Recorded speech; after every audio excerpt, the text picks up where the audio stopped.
আসসালামু আলাইকুম ওরহমতুল্লাহি ওয়াবারাকাতুহু।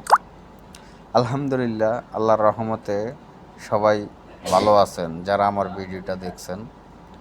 তো বন্ধুরা, আমি এখান দিয়ে যাওয়ার সময় এমন সুন্দর একটা জিনিস দেখছি যা আপনাদেরকে বইলে বুঝাইতে পারবো না। সামনে যাইলে দেখবেন, যতক্ষণ না দেখবেন অতক্ষণ আপনাদের বিশ্বাস হবে না।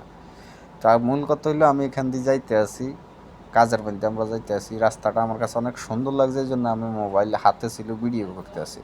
কিন্তু সামনে যে এত সুন্দর একটা জিনিস দেখবো আমি প্রস্তুত ছিলাম না, কারণ আমাদের গাড়ির স্পিড অনেক বেশি ছিল। তো দেখেন, সামনে যাওয়ার পরে কত সুন্দর একটা জিনিস দেখি।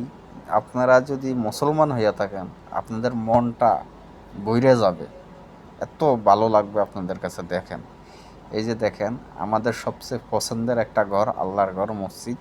কত সুন্দর মসজিদটা দেখেন।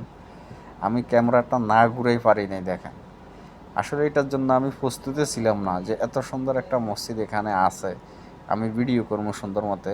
আমাদের গাড়ির স্পিড অনেক বেশি ছিল, অনেক বেশি থাকার কারণে আমি ঠিকমতো ভিডিওটা করতে পারি নাই। আর হয়তো আপনারা যারা বাইরের কাটিতে আছেন তারা জানেন আরবিরা কত স্পিডে গাড়ি চালায়। হ্যাঁ, গাড়ির স্পিড 100-র উপরে থাকে সব সময়। তো পরবর্তীতে আমি দেখলাম এইদিকে, আমি কই দেখি এরকম সৌন্দর্য আরও কোনো কিছু পাওয়া যায়নি, এইদিকে ভিডিওটা করলাম।